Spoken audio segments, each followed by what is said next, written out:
ഇന്ന് രാത്രിയിലും കർത്താവിൻ്റെ വിലയേറിയ സന്നിധിയിൽ ഒരുമിച്ച് ചേർന്ന് വരുവാൻ ദൈവം നമുക്ക് നൽകിയ സാവകാശത്തെ ഓർത്ത് ദൈവത്തെ സ്തുതിക്കുന്നു. സഭകളുടെ ക്രിസ്തു എന്ന തലക്കെട്ടിലുള്ള ആത്മീക പാഠങ്ങളാണല്ലോ കഴിഞ്ഞ അനേക നാളുകളായിട്ട് നാം ചിന്തിച്ച് വരുന്നത്. വെളിപ്പാട് ദിവസം 2ഉം 3ഉം അധ്യായങ്ങളിൽ ഓരോ സ്ഥലം സഭകൾക്കും കർത്താവ് ദൂത് നൽകുമ്പോൾ തന്നെ വെളിപ്പെടുത്തിയിരിക്കുന്ന വാക്കുകളിലൂടെയാണ് നമ്മൾ കഴിഞ്ഞ ദിവസങ്ങളിൽ കടന്നു പോകുവാൻ ഇടയായിട്ട് തീർന്നത്. 3-ാം അധ്യായത്തിൻ്റെ 7-ാമത്തെ വാക്യത്തിൽ കർത്താവ് ഫിലദൽഫിയ സഭയ്ക്കുള്ളതായ ദൂതിൽ തന്നെത്താൻ വെളിപ്പെടുത്തുന്നതായ വാക്ക് നമ്മൾ കഴിഞ്ഞ ദിവസം ഓർക്കുവാൻ ഇടയായിട്ട് തീർന്നിരുന്നു. വിശുദ്ധനും സത്യവാനും എന്ന് കർത്താവ് തന്നെ ആ വാക്യത്തിൽ പരിചയപ്പെടുത്തുന്നതായിട്ട് നമ്മൾ കണ്ടു. ആ ബന്ധത്തിൽ നമ്മൾ വളരെ പ്രധാനപ്പെട്ടൊരു പ്രായോഗിക പാഠം കഴിഞ്ഞ ദിവസങ്ങളിൽ ഓർക്കുകയായിരുന്നു.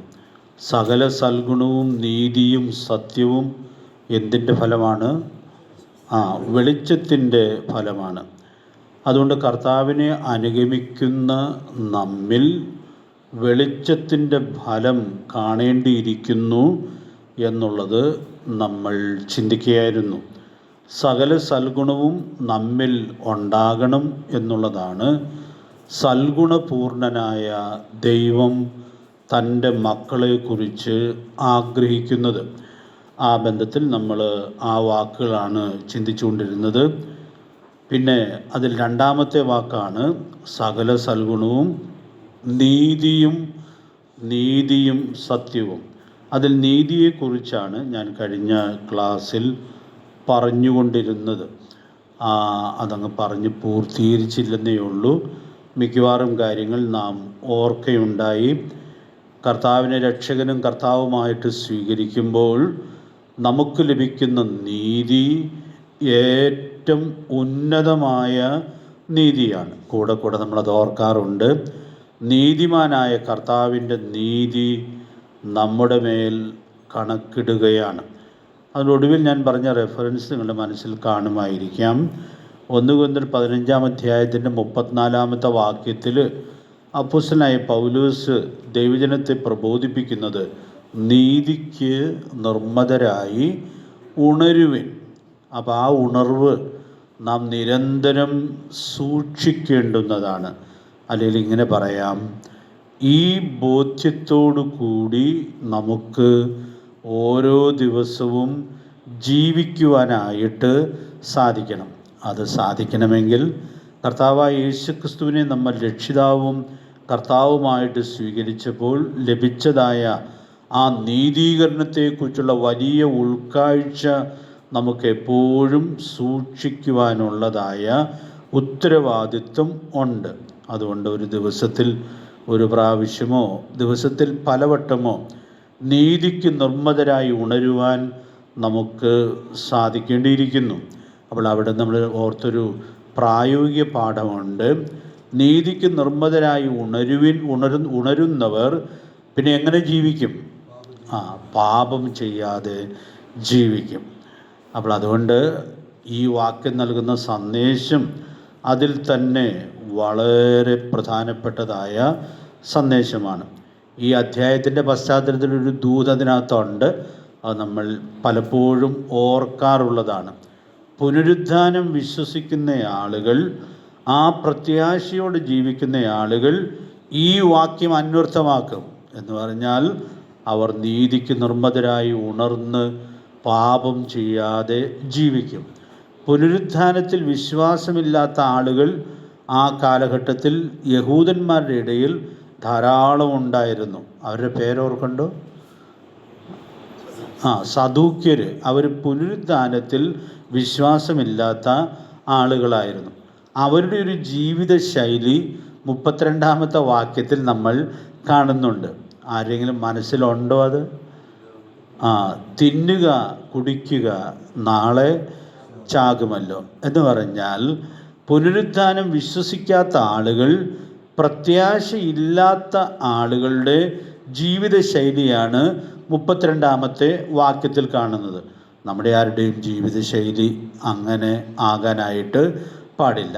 അപ്പോൾ അത് ഓർപ്പിച്ചിട്ട് പിന്നെ 34-ാമത്തെ വാക്യത്തിൽ ഓർപ്പിക്കുകയാണ്, നിങ്ങൾ നീതിക്ക് നിർമ്മതരായി ഉണരണം, പാപം ചെയ്യാതെ ജീവിക്കണം. അപ്പം നമുക്ക് ലഭിച്ചിട്ടുള്ളതായ പ്രത്യാശ ഭാഗ്യകരമാണ്, വളരെ മനോഹരമാണ്. അത് നമ്മുടെ പ്രായോഗിക ജീവിതത്തിലൂടെ വെളിപ്പെടുത്തി സാക്ഷ്യം വഹിക്കാനുള്ളതായ വലിയ ഉത്തരവാദിത്വമുണ്ട് എന്നുള്ളതായ സത്യം നമുക്കിവിടെ ഉൾക്കൊള്ളാനായിട്ട് സാധിക്കുകയാണ്. ഇനി ഞാൻ അതിൽ ഒരു കുറിപ്പ് കൂടി ഒന്ന് പറഞ്ഞിട്ട് അവിടെ നിന്ന് മുമ്പോട്ട് കടക്കാം എന്ന് വിചാരിക്കുന്നു. നമുക്കറിയാം, ഈ നീതിയോടെ ജീവിക്കുന്നവർ ദൈവത്തിൻ്റെ വചനമനുസരിച്ച് ജീവിക്കുന്നവരായിരിക്കും. ആവർത്തന പുസ്തകം 4-ാം അധ്യായത്തിൻ്റെ 8-ാമത്തെ വാക്യം ഞങ്ങൾ ഈ മാസം മനപ്പാഠം പഠിക്കുന്നതായ വാക്യമാണ്. 4-ാം അധ്യായത്തിൻ്റെ 8-ാമത്തെ വാക്യം നമ്മൾ ഇടയ്ക്കിടയ്ക്ക് ഓർക്കാറുണ്ട്. വാക്യം, ഇത്ര നീതിയുള്ള ചട്ടങ്ങളും വിധികളുമുള്ള ശ്രേഷ്ഠജാതി ഏതുള്ളൂ. അപ്പോൾ ഇസ്രായേലിൻ്റെ മഹത്വത്തെക്കുറിച്ച് ദൈവാത്മാവ് രേഖപ്പെടുത്തുമ്പോൾ ആ വാക്യത്തിൽ പറയുന്നത്, ഈ ജാതി ഇത്ര നീതിയുള്ള ചട്ടങ്ങളും വിധികളുമുള്ള ശ്രേഷ്ഠജാതിയാണ്. അപ്പോൾ അത് ദൈവജനത്തിൻ്റെ ഒരു വലിയ പ്രത്യേകതയായിട്ടാണ് ഇരിക്കുന്നത്. ഞാൻ ഈ വാക്യം വായിക്കുമ്പോഴൊക്കെ നിങ്ങളിൽ പലർക്കും പരിചയമുള്ള പ്രിയ പേപ്പതിയിൽ താമസിക്കുന്ന സാബു സഹോദരൻ പറഞ്ഞൊരു അനുഭവ സാക്ഷ്യം ഓർക്കാറുണ്ട്. തൻ്റെ വിവാഹത്തിന് ഒത്തിരി ആളുകൾ അവിശ്വാസികളായിട്ട് ഒന്നൊക്കെ എയർഫോഴ്സിൽ നിന്ന് പങ്കുകൊള്ളുവാനിടയായിട്ട് തീർന്നിരുന്നു. അപ്പോൾ വിവാഹത്തിലുള്ള പ്രസംഗങ്ങളും കാര്യങ്ങളുമൊക്കെ പല ജാതി മതസ്ഥരായിരുന്ന അവർ കേട്ടു. അപ്പോൾ കല്യാണം കഴിഞ്ഞപ്പോൾ അവരിൽ പലരും പറഞ്ഞു, നിങ്ങളെന്ത് ഭാഗ്യവാന്മാരായ ആളുകളാണ്. കാരണം കുടുംബജീവിതത്തിനുള്ള എന്തോരം ഉപദേശങ്ങളാണ് ഈ കല്യാണ വേദിയിൽ തന്നെ പറയാനിടയായിട്ട് തീരുന്നത്. ഇപ്പോൾ ഈ 4-ാം അധ്യായത്തിൻ്റെ 8-ാം വാക്യം വായിക്കുമ്പോൾ ഞാൻ അദ്ദേഹം പറഞ്ഞ വാക്കുകൾ ഓർക്കും. ഇത്ര നീതിയുള്ള ചട്ടങ്ങളും വിധികളുമുള്ള ശ്രേഷ്ഠ ജാതി ഏതുള്ളൂ. അപ്പോൾ ഞാൻ ഇന്ന് രാത്രിയിൽ ഇങ്ങനെ പറയട്ടെ, നമുക്ക് നീതിയോടെ ജീവിക്കാൻ സാധിക്കണമെങ്കിൽ ദൈവത്തിൻ്റെ വചനപ്രകാരം ജീവിക്കണം. വചനപ്രകാരം ജീവിക്കുന്നതിൻ്റെ വ്യത്യസ്ത തലങ്ങളിലുള്ള മഹത്വം ഞാൻ പറയാനായിട്ട് ശ്രമിക്കുകയാണ്. ഇതോട് ചേർത്ത് ആവർത്തന പുസ്തകം 6-ാം അധ്യായത്തിൻ്റെ 25-ാമത്തെ വാക്യം കൂടി വായിക്കാം. അതൊന്ന് വായിക്കാം. 6-ാം അധ്യായത്തിൻ്റെ 25-ാമത്തെ വാക്യം.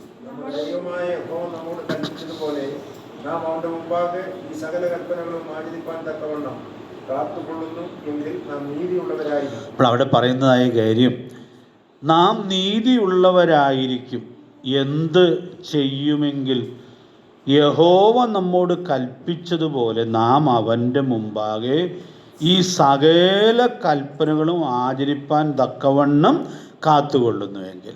അപ്പോൾ ഈ വചനം നീതിയുള്ള ചട്ടങ്ങളും വിധികളുമാണ് എന്നുള്ളത് കൊണ്ട് ഈ വചനം ആചരിക്കുവാൻ സമർപ്പണമുള്ളവരുടെ ജീവിതം എങ്ങനെയായിരിക്കുമെന്ന് ഈ വാക്യത്തിൽ പറയുന്നത്?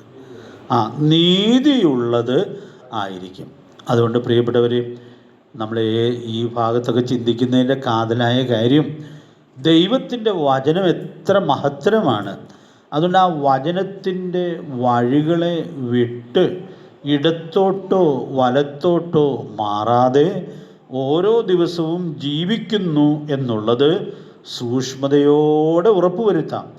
ആ വാക്കുകൾ ദൈവം ഒരു ഭക്തനായ മനുഷ്യന് കൊടുത്തതായ വാക്കുകളാണ്. ഓർക്കുന്നുണ്ടായിരിക്കാം, യോശുവയുടെ പുസ്തകം 1-ാം അധ്യായത്തിൽ ദൈവം യോശുവയോട് സംസാരിക്കുമ്പോൾ പറയുന്നുണ്ട്, മോശ മുഖാന്തരം അരുളി ചെയ്ത വചനം വിട്ട് നീ ഇടത്തോട്ടോ വലത്തോട്ടോ മാറരുത്. അതുകൊണ്ട് ദൈവത്തിൻ്റെ വചനപ്രകാരം ജീവിക്കാനുള്ള സമർപ്പണം ദൈവസന്നിധിയിൽ നമുക്ക് സൂക്ഷിക്കാം.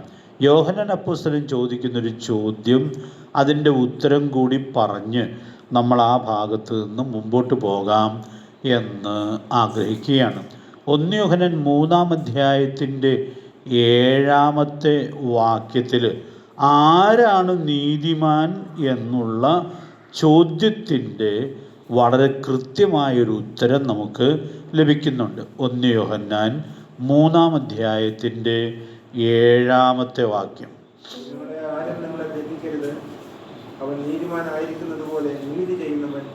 അപ്പോൾ അവിടെ പറയുമ്പോൾ നീതി ചെയ്യുന്നവൻ നീതിമാനാകുന്നു. അത്രയും മാത്രമല്ല പറയുന്നുള്ളൂ അവിടെ. പിന്നെയോ അവിടെ വലിയൊരളവുകോൽ വെളിപ്പെടുത്തുകയാണ്. ആ അളവുകോൽ എന്താണ്? അവൻ നീതിമാനായിരിക്കുന്നത് പോലെ നീതി ചെയ്യുന്നവൻ. അവൻ ആരാണ്? നമ്മുടെ കർത്താവിനെ കുറിച്ച് പറഞ്ഞിരിക്കുക. അപ്പം നമ്മൾ നീതിയോടെ ജീവിക്കണം എന്നാഗ്രഹിക്കുമ്പോൾ എങ്ങനെയെങ്കിലുമൊക്കെ ജീവിച്ചാൽ പോരാ, കഷ്ടി നീതിയോടെ ജീവിച്ചാൽ പോരാ. പിന്നെ എത്ര ഉയർന്ന മാനദണ്ഡമാണ് നമ്മിൽ നിന്നും ആഗ്രഹിക്കുന്നത്. അവൻ നീതിമാൻ ആയിരിക്കുന്നത് പോലെ. 1 യോഹന്നാൻ 3-ന്റെ 3-ാം വാക്യത്തിൽ വേറൊരളവ് പോലുണ്ട്. ഓർക്കുണ്ടോ അത്? അവൻ ഈ പ്രത്യാശയുള്ളവനെല്ലാം അവൻ നിർമ്മലനായിരിക്കുന്നത് പോലെ തന്നെ നിർമ്മലീകരിക്കുന്നു. അത് നമ്മൾ ഒത്തിരി കഴിഞ്ഞ ദിവസങ്ങളിൽ ഓർത്തു. കാരണം വിശുദ്ധനാണ് സഭാകാന്തൻ എന്നുള്ളതായ കാര്യം നമ്മൾ ചിന്തിച്ചപ്പോൾ ആവർത്തിച്ച് ഓർത്തൊരു കാര്യമുണ്ട്, ഞാൻ വിശുദ്ധനാകയാൽ നിങ്ങളും വിശുദ്ധരായിരിപ്പിൻ. അതുകൊണ്ട് പ്രിയപ്പെട്ടവരെ, നമ്മളെന്തിനാ ഈ സഭാകാന്തൻ്റെ, സഭകളുടെ ക്രിസ്തുവിൻ്റെ ഈ പ്രത്യേകതകൾ ഇങ്ങനെ വേറിട്ട് ചിന്തിക്കുന്നത്? അങ്ങനെ ചിന്തിക്കുന്നതിനാൽ നമ്മുടെ കർത്താവിൻ്റെ മഹത്വം നമുക്ക് കാണാം. ആ മഹത്വത്തിൻ്റെ മുമ്പിൽ നമുക്ക് വിനയപ്പെടാം, നമ്മുടെ കർത്താവിനെ ആരാധിക്കാം. അതിൻ്റെ അടുത്ത പ്രയോജനം, ഈ നമ്മുടെ കർത്താവിൻ്റെ ഈ പ്രത്യേകതകൾ ദൈവമക്കളായ സഭാംഗങ്ങളായ നമ്മുടെ ജീവിതത്തിൽ പ്രതിഫലിക്കണം എന്നുള്ളതാണ് ദൈവം നമ്മെക്കുറിച്ച് ആഗ്രഹിക്കുന്നത്. അതുകൊണ്ടാണ് നമ്മളിതിങ്ങനെ വിശദമായിട്ട് ധ്യാനിക്കുവാനിടയായിട്ട് തീരുന്നത്. അതുകൊണ്ടാണ് കർത്താവ് തന്നെക്കുറിച്ചുള്ള വെളിപ്പെടുത്തലുകൾ തൻ്റെ രക്തത്തിൻ്റെ സമ്പാദ്യമായ സഭയ്ക്ക് നൽകുന്നതും. അതിൻ്റെ ഒരു പ്രായോഗികമായ ലക്ഷ്യം അതാണ്. അതുകൊണ്ട് പ്രിയപ്പെട്ടവരെയും, നമുക്ക് ഈ വലിയ ഉൾക്കാഴ്ച സൂക്ഷിച്ച് സാക്ഷ്യം വഹിക്കാനായിട്ട് ദൈവാത്മാവ് നമ്മെ സഹായിക്കട്ടെ. രക്ഷിക്കപ്പെട്ട നമുക്ക്, രക്ഷിക്കപ്പെട്ടപ്പോൾ യേശുക്രിസ്തുവിൻ്റെ നീതി കണക്കിടപ്പെടുവാൻ ഇടയായിട്ട് തീർന്ന നമുക്ക് നമ്മുടെ ജീവിതത്തിൽ അവൻ നീതിമാനായിരിക്കുന്നത് പോലെ നീതിയോടെ ജീവിക്കാനുള്ളതായ വലിയ സാധ്യത ഉണ്ട്. അതിലങ്ങനെ അതൊരു അത്ഭുതകരമായ കാര്യമൊന്നുമല്ല, അത് കേവലം സ്വാഭാവികമായിട്ടുള്ളതായ കാര്യമാണ്. ദൈവത്തിൻ്റെ മക്കൾ നീതി കെട്ട് ജീവിക്കുന്നതാണ് അസ്വാഭാവികമായിട്ടുള്ളതായ കാര്യം. അതുകൊണ്ട് ഇത് നമ്മുടെ മിനിമം ഉത്തരവാദിത്വമായിരിക്കുന്നു എന്നുള്ളത് നമുക്കെല്ലാ വിനയത്തോടും കൂടെ ഏറ്റെടുത്ത് സൂക്ഷ്മതയോടെ ജീവിക്കുവാൻ ദൈവത്തിൻ്റെ ആത്മാവ് നമ്മെ സഹായിക്കട്ടെ. സകല സൽഗുണവും നീതിയും. ഇനി നമ്മുടെ അടുത്ത വാക്ക്, അതിനു വേണ്ടിയാണ് നമ്മൾ ഈ വേദഭാഗത്ത് വന്നത്. 3-ാമത്തെ വാക്ക് ഏതാണ്? സത്യവുമല്ലോ വെളിച്ചത്തിൻ്റെ ഫലം. അപ്പോൾ ഇപ്പോൾ നമ്മൾ ചിന്തിക്കുന്നതായ ആ വാക്യത്തിൽ വെളിപ്പാട് 3:7 കർത്താവ് സത്യവാനാണ് കർത്താവ് എന്നുള്ളത് അവകാശപ്പെടുന്നു എന്നുള്ളത് നമുക്ക് മനസ്സിലാക്കാനായിട്ട് സാധിക്കുന്നുണ്ട്. അപ്പോൾ സഭാകാന്തൻ സത്യവാനാണ്. അപ്പോൾ സഭാംഗങ്ങളോ? സഭാംഗങ്ങളും സത്യത്തിൽ നടക്കുവാൻ കടപ്പെട്ടവരായിട്ട് ഇരിക്കുന്നു. അപ്പോൾ ഈ മേഖലയിൽ നമ്മൾ ചിന്തിക്കുമ്പോൾ പ്രായഭേദം കൂടാതെ ചെയ്തു പോകാൻ സാധ്യതയുള്ള പാപമാണ് കള്ളം പറയുക എന്നൊക്കെയുള്ളത്. അതിന് പ്രായം അത്ര ബാധകമല്ല. വളരെ ചെറിയ കുട്ടികളും അത്യാവശ്യം വന്നാൽ വലിയ പ്രയാസം കൂടാതെ കള്ളം പറയുന്നത് നമ്മൾ കാണാറുണ്ട്. അപ്പോൾ പല പാപങ്ങളും കുറച്ചൊക്കെ സീനിയർ ആയാലേ ചെയ്യുള്ളൂ. പക്ഷേ ഈ പാപത്തിന് പ്രായഭേദമില്ല എന്നുള്ളത് വളരെ പ്രധാനപ്പെട്ടതായൊരു പ്രത്യേകതയാണ്. അപ്പോൾ ഞാൻ ഇങ്ങനെ ഓർപ്പിക്കട്ടെ, സത്യവാനാണ് സഭകളുടെ ക്രിസ്തു. അപ്പം അതുകൊണ്ട് സഭാംഗങ്ങളായ നമുക്ക് സത്യത്തിൽ നടക്കാനുള്ള വലിയ ഉത്തരവാദിത്വം ഉണ്ട്. അപ്പോൾ ഞാൻ ഈ വാചകം പറഞ്ഞപ്പോൾ യോഹന്നാൻ അപ്പോസ്തലൻ രേഖപ്പെടുത്തിയിട്ടുള്ള ചില വാക്യങ്ങൾ നിങ്ങളുടെ മനസ്സിൽ വന്നിരിക്കാനുള്ള സാധ്യതയുണ്ട്. നമ്മളിടയ്ക്ക് പ്രാർത്ഥിക്കുമ്പോൾ പോലും ആ വാക്യങ്ങൾ പരാമർശിക്കാറുണ്ട്. ഒന്ന് വായിച്ച് മാത്രം പോകാം, വിശദീകരണം ഒത്തിരി വേണ്ടല്ലോ.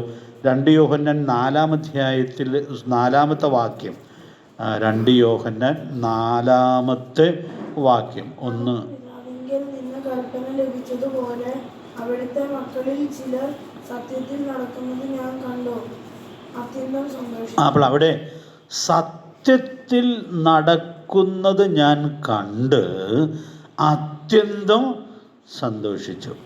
ആ വാക്യം വായിച്ചപ്പോൾ നിങ്ങൾ ശ്രദ്ധിച്ചോ? അവിടുത്തെ മക്കളിൽ ചിലർ. അപ്പോൾ ചിലരങ്ങനെ നടക്കുന്നത് ദൈവത്തിൻ്റെ ദാസനെ ഏറെ സന്തോഷിപ്പിക്കുന്നുണ്ട്. പക്ഷേ ചിലർ എന്നുള്ള വാക്ക് എഴുതുമ്പോൾ അതിൻ്റെ ഉള്ളിലൊരു വേദനയില്ലേ? ചിലരങ്ങനെ നടക്കുന്നില്ല, അല്ല പലരും നടക്കുന്നില്ല. അപ്പോൾ ചിലർ നടക്കുന്നുണ്ട്, പക്ഷെ പലരും അങ്ങനെ നടക്കുന്നില്ല എന്നുള്ളതും ഈ ദൈവഭക്തനെ വേദനിപ്പിക്കുന്നൊരു ഘടകമായിട്ടാണ് ഇരിക്കുന്നത്. അപ്പോൾ സഭകളുടെ ക്രിസ്തു ആഗ്രഹിക്കുന്നത് സഭാംഗങ്ങളെല്ലാവരും സത്യത്തിൽ നടക്കുന്നവർ ആയിരിക്കണം എന്നുള്ളതാണ്. ഒരു വാക്യം കൂടെ 3-ാമത്തെ ലേഖനത്തിൽ നിന്ന് വായിക്കാം. യോഹന്നാൻ അപ്പോസ്തലൻ ഈ കാര്യത്തിന് വളരെ പ്രാധാന്യം കൊടുക്കുന്നുണ്ട്. 3-ാം ലേഖനത്തിൻ്റെ 3-ഉം 4-ഉം വാക്യങ്ങൾ ഒന്ന് വായിച്ചു പോകാം.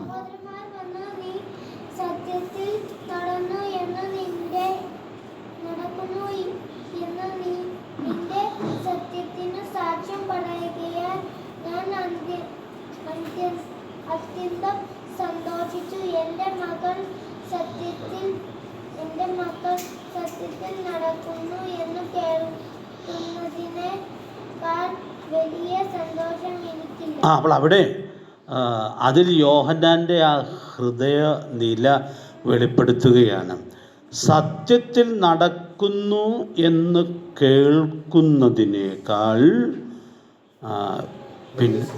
വലിയ സന്തോഷം എനിക്ക് ഇല്ല.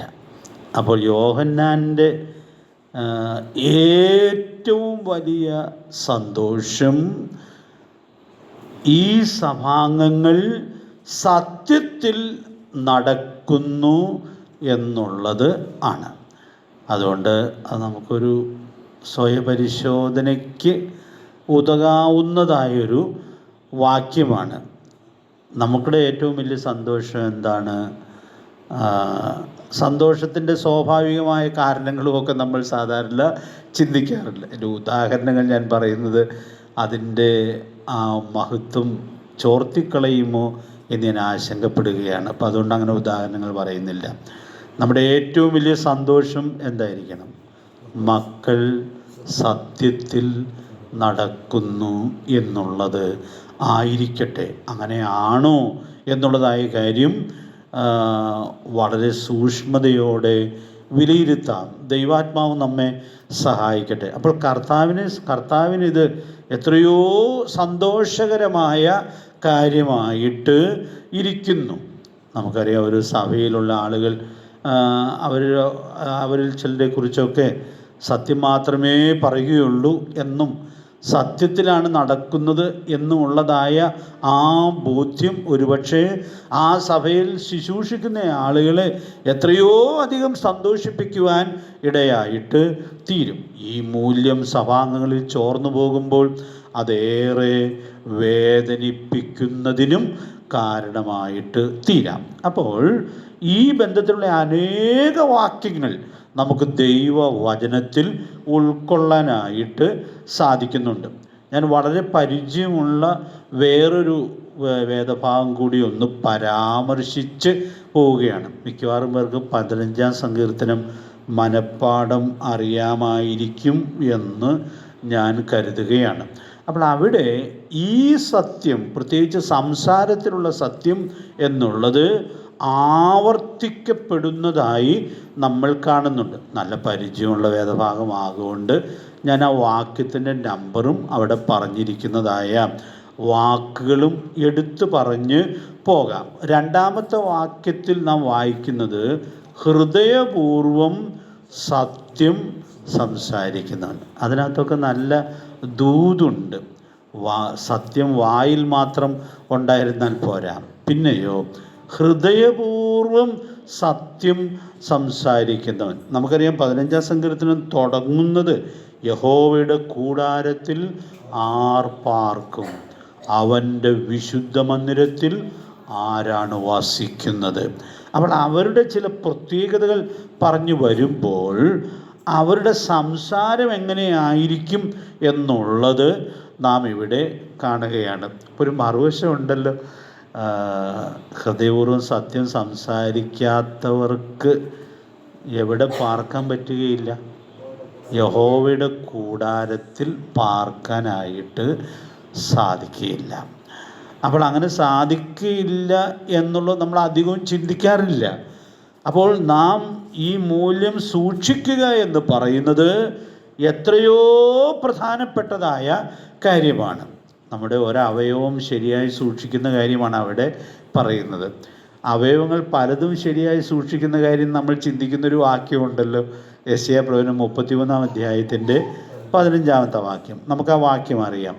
പക്ഷേ ആ വാക്യത്തിന് തൊട്ട് മുമ്പും പിമ്പുമുള്ളതായ വാക്യങ്ങളിൽ അതിനോട് ബന്ധപ്പെട്ട് പറഞ്ഞിരിക്കുന്ന സത്യം, ആ വിശദീകരണം ഇതിനോട് ബന്ധപ്പെട്ടുള്ളതാണ്. അപ്പം അതുകൊണ്ട് അതിൻ്റെ 14-ാം വാക്യം നമുക്കൊന്ന് വായിക്കാം. 15-ാം വാക്യം നമുക്ക് അറിയാം. 14-ാമത്തെ വാക്യം ഒന്ന് വായിച്ചേ. യെശയ്യാവ് 33:14.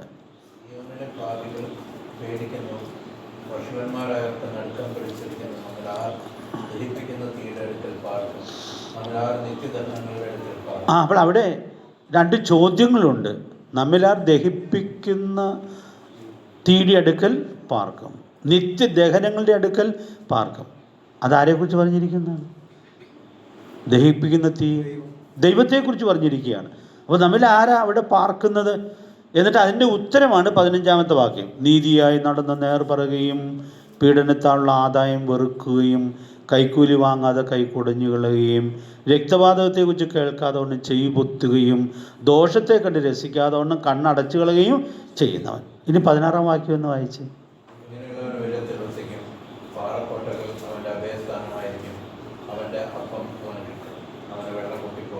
എന്തോ ഒരു അനുഗ്രഹങ്ങളാണ് 16-ാമത്തെ വാക്യത്തിൽ വാഗ്ദത്തം ചെയ്യപ്പെടുന്നത്.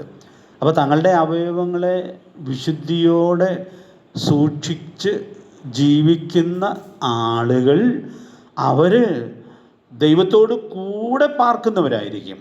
മാത്രമല്ല അവർക്കുള്ള അനുഗ്രഹങ്ങൾ എത്രയോ മനോഹരമായിട്ടാണ് പ്രവാചകൻ വിശദീകരിക്കുന്നതായിട്ട് നമ്മൾ കാണുന്നത്. 15-ാം സങ്കീർത്തനത്തിലും ആ രീതിയിലാണ് ഈ സത്യം വെളിപ്പെടുത്തപ്പെടുന്നതായി നമ്മൾ കാണുന്നത്. ഇനി 3-ാം വാക്യത്തിലേക്ക് വരുമ്പോൾ 15-ാം സങ്കീർത്തനത്തിൻ്റെ 3-ാമത്തെ വാക്യത്തിൽ നാവുകൊണ്ട് കുരള പറയാത്തവർ എന്ന് പറഞ്ഞാൽ, ലളിതമായി പറഞ്ഞാൽ കള്ളം പറയാത്ത ആളുകൾ. പ്രിയപ്പെട്ടവരെ, അപ്പോൾ ഇതിനൊക്കെ ദൈവാത്മാവ് നൽകുന്ന പ്രാധാന്യം നമുക്ക് ഇവിടെ കുറിക്കൊള്ളാനായിട്ട് സാധിക്കുകയാണ്. 4-ാമത്തെ വാക്യം കൂടി, സത്യം ചെയ്തിട്ട് ഛേദം വന്നാലും മാറാത്തവൻ. അപ്പോൾ ഈ കൊച്ചു സങ്കീർത്തനത്തിൽ തന്നെ യഹോവയുടെ കൂടാരത്തിൽ പാർക്കുന്ന ആളുകൾ എത്ര സൂക്ഷ്മതയോടെ തങ്ങളുടെ നാവിനെ ഉപയോഗിക്കുന്നവരായിരിക്കും എന്നുള്ളതായ വലിയ സത്യം നമുക്കിവിടെ ഉൾക്കൊള്ളാനായിട്ട് സാധിക്കുക. വേദപുസ്തകത്തിൽ ഇതിനെക്കുറിച്ചുള്ള ധാരാളം വിശദീകരണങ്ങളുണ്ട്. അതിൻ്റെ എല്ലാ വാക്യങ്ങളും നമുക്ക് ഈ പഠനത്തിൽ ചിന്തിക്കാനായിട്ട് പറ്റുകയില്ല. അതുകൊണ്ട് പ്രിയപ്പെട്ടവരെ, ഞാനിങ്ങനെ പറഞ്ഞ് പോകട്ടെ. നാം സത്യവാനായ സഭാകാന്തൻ്റെ മക്കളാണ് എന്നുള്ളതുകൊണ്ട് സത്യം നമ്മുടെ ജീവിതത്തിൻ്റെ മൂല്യമായി സൂക്ഷിക്കുവാൻ കർത്താവ് നമുക്ക് കൃപ നൽകട്ടെ. അതിൻ്റെ തുടക്കം നമ്മുടെ വാക്കുകളിലുള്ള സത്യമായിരിക്കും. ചിലതൊക്കെ പറഞ്ഞാൽ നമ്മൾ വിചാരിക്കും, അങ്ങനെ ഒരു കാര്യം പറഞ്ഞാൽ പാതി പള്ളിക്ക് കൊടുക്കണമെന്നൊക്കെ നമ്മൾ സാധാരണ പറയും. എന്ന് പറഞ്ഞാൽ സാധാരണയുള്ള സംഭാഷണം മിക്കവാറും അസത്യമായിരിക്കും. അങ്ങനെയൊക്കെ ദൈവമക്കളെക്കുറിച്ച് പറയേണ്ടി വരിക എന്ന് പറയുന്നത് എത്രയോ സങ്കടകരമായിട്ടുള്ളതായൊരു കാര്യമാണ്. അതുകൊണ്ട് ഈ മൂല്യത്തെ നമുക്ക് സൂക്ഷിക്കാം. ഈ മത്തായി 12:36-37 വാക്യങ്ങൾ ഒന്ന് നോട്ട് ചെയ്തോളൂ. അവിടെ നമ്മുടെ കർത്താവ് പറഞ്ഞ ഉപദേശത്തിൽ, എന്നാൽ മനുഷ്യൻ പറയുന്ന ഏതു നിസ്സാര വാക്കിനും ന്യായവിധി ദിവസത്തിൽ കണക്ക് ബോധിപ്പിക്കേണ്ടി വരും എന്ന് ഞാൻ നിങ്ങളോട് പറയുന്നു. അതുകൊണ്ട് പ്രിയപ്പെട്ടവരെ, ഈ വാക്യം എപ്പോഴും നമ്മുടെ മനസ്സിലിരിക്കട്ടെ. 12-ാം അധ്യായത്തിൻ്റെ 36-37 വാക്യങ്ങൾ. അപ്പോൾ നാം എങ്ങനെ സംസാരിക്കുന്നു, എന്ത് സംസാരിക്കുന്നു എന്നുള്ളത് വളരെ പ്രധാനപ്പെട്ടതായൊരു കാര്യമാണ്. നമ്മുടെ വിചാരം സംസാരിച്ചു അതങ്ങ് തീർന്നു എന്നാണ്. നമ്മുടെ വായിൽ നിന്നൊരു വാക്ക് പോയാൽ പിന്നെ നമുക്ക് അതിന്മേൽ യാതൊരു നിയന്ത്രണവുമില്ല, തിരിച്ചെടുക്കാനൊട്ട് പറ്റുകയും ഇല്ല. പക്ഷേ നമ്മുടെ കർത്താവിടെ എന്താ പറയുന്നത്? ഏത് നിസ്സാര വാക്കിനും എവിടെ ന്യായവിധി ദിവസത്തിൽ കണക്ക് ബോധിപ്പിക്കേണ്ടതായിട്ട് വരും. അപ്പോൾ നമ്മുടെ കർത്താവ് സത്യവാനാണ് എന്നുള്ളത് കൊണ്ട് ഈ വലിയ മൂല്യം നമ്മുടെ സംസാരത്തിൽ തന്നെ സൂക്ഷിച്ച് സാക്ഷ്യം വഹിക്കാനായിട്ട് സാധിക്കട്ടെ. ഒരു കൊച്ചു സഭയിലുള്ള എല്ലാവരും സത്യം മാത്രം പറയുന്ന ആളുകളാണ് എന്ന് വിചാരിക്കുക. അങ്ങനെ ഒരു സാക്ഷ്യം ആ സഭയ്ക്കുണ്ടെങ്കിൽ അതെന്ത് പ്രകാശപൂർണമായ സാക്ഷ്യമായിരിക്കും. അതുകൊണ്ട് പ്രിയപ്പെട്ടവരെ, നമുക്ക് വ്യക്തിപരമായിട്ടും സഭയായിട്ടും ഈ മൂല്യം ഉൾക്കൊള്ളാം. ഇതൊരു സഭയ്ക്കുള്ള ദൂതിലാണല്ലോ കർത്താവ് അത് പരിചയപ്പെടുത്തുന്നത്. ഫിലദൽഫിയ സഭയ്ക്കുള്ളതായ ദൂതിലാണ്. അതുകൊണ്ട് നമുക്ക് ഈ വലിയ ഉൾക്കാഴ്ച എപ്പോഴും സൂക്ഷിച്ച് സാക്ഷ്യം വഹിക്കാനായിട്ട് സാധിക്കട്ടെ. ഇതിൻ്റെ ഒരു തലം കൂടി ഞാനൊന്ന് ചേർത്ത് പറയുകയാണ്. ഈ സത്യത്തിൽ നടക്കുക എന്നൊക്കെ പറയുന്നത് നാം ആദ്യം നീതിയെക്കുറിച്ച് ചിന്തിച്ചതുപോലെ ദൈവവചനത്തിൽ അധിഷ്ഠിതമായ ജീവിതമാണ്. ചില വാക്യങ്ങൾ നിങ്ങളുടെ മനസ്സിൽ വരുന്നുണ്ടായിരിക്കാം. നമ്മുടെ കർത്താവ് മാടികമുറിയിലെ പ്രസംഗശേഷം ഉള്ള പ്രാർത്ഥനയിൽ ഈ സത്യം പറയുന്നുണ്ട്. യോഹന്നാൻ 17:17 വാക്യം പ്രസിദ്ധമായ വാക്യമാണ്. സത്യത്താൽ അവരെ വിശുദ്ധീകരിക്കണമേ. ഒന്ന് പൂരിപ്പിക്കാമോ? നിന്റെ വചനം സത്യം ആകുന്നു. അപ്പം ഈ സത്യത്തിൽ നടക്കുക എന്ന് പറഞ്ഞാൽ ദൈവവചനത്തിന് അനുസൃതമായി ജീവിക്കുക എന്നുള്ളതാണ് അതിൻ്റെ ഏറ്റവും ലളിതമായിട്ടുള്ള അർത്ഥം. നാം ഉപയോഗിക്കുന്ന വേദപുസ്തകത്തിന് പുറന്താളിലൊരു പേരെഴുതിയിട്ടുണ്ട്. സത്യവേദ പുസ്തകം. പ്രിയപ്പെട്ടവരെ, ദൈവത്തിൻ്റെ വചനം സത്യമാണ്. സാക്ഷാൽ സത്യമായ കർത്താവ് പറഞ്ഞ വാക്ക് നമ്മൾ യോഹന്നാൻ 14:6 നേരത്തെ ചിന്തിച്ചായിരുന്നു, ഞാൻ തന്നെ വഴിയും സത്യവും ജീവനുമാകുന്നു. അതാ പ്രസംഗത്തിൽ പറഞ്ഞതാണ്, ആ രാത്രിയിലെ പ്രസംഗത്തിൽ പറഞ്ഞതാണ്. പ്രസംഗത്തിന് ശേഷം കർത്താവ് പ്രാർത്ഥിക്കുകയാണ്. പ്രസംഗിച്ചത് ആരോടാണ്? ശിഷ്യന്മാരോട്. 11 പേരെ ഉണ്ടായിരുന്നുള്ളൂ. ആ 11 പേരോടാണ് ഇത്രയും ദീർഘമായ പ്രസംഗം കർത്താവ് പറയുന്നത്.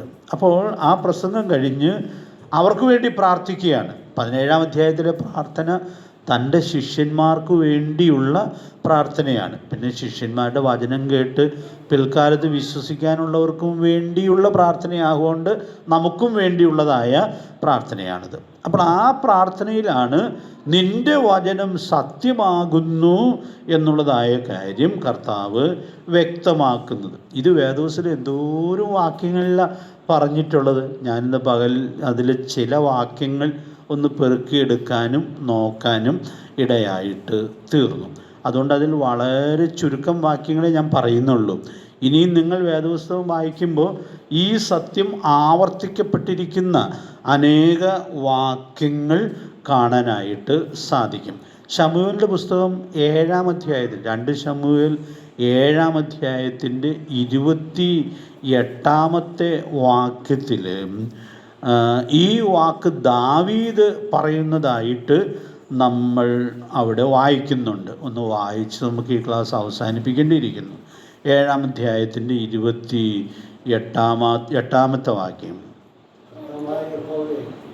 നീ തന്നെ ദൈവം, നിന്റെ വചനങ്ങൾ സത്യമാകും, അടിയന് ഈ നന്മ ഈ വാഗ്ദാനം ചെയ്തിരിക്കുന്നു. അപ്പോൾ അവിടെ ഇത് പറഞ്ഞൊരു പശ്ചാത്തലം ഉണ്ട്.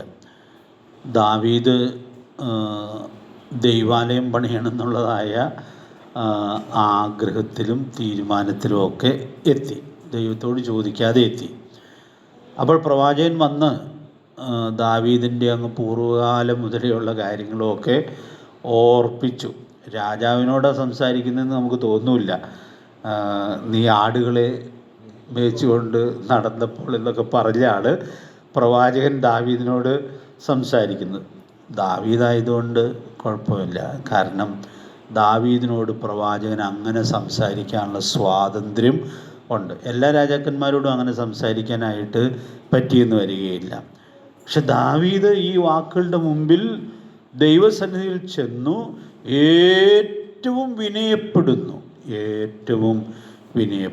എന്നെ ഇത്രത്തോളം കൊണ്ടുവരുവാൻ ഞാൻ ആരുള്ളൂ, എൻ്റെ ഗ്രഹം എന്തുള്ളൂ എന്നൊക്കെ പറഞ്ഞ് ദൈവസന്നിധിയിൽ വിനയപ്പെടുന്ന ദാവീദിനെ നമുക്കവിടെ കാണാനായിട്ട് സാധിക്കുകയാണ്.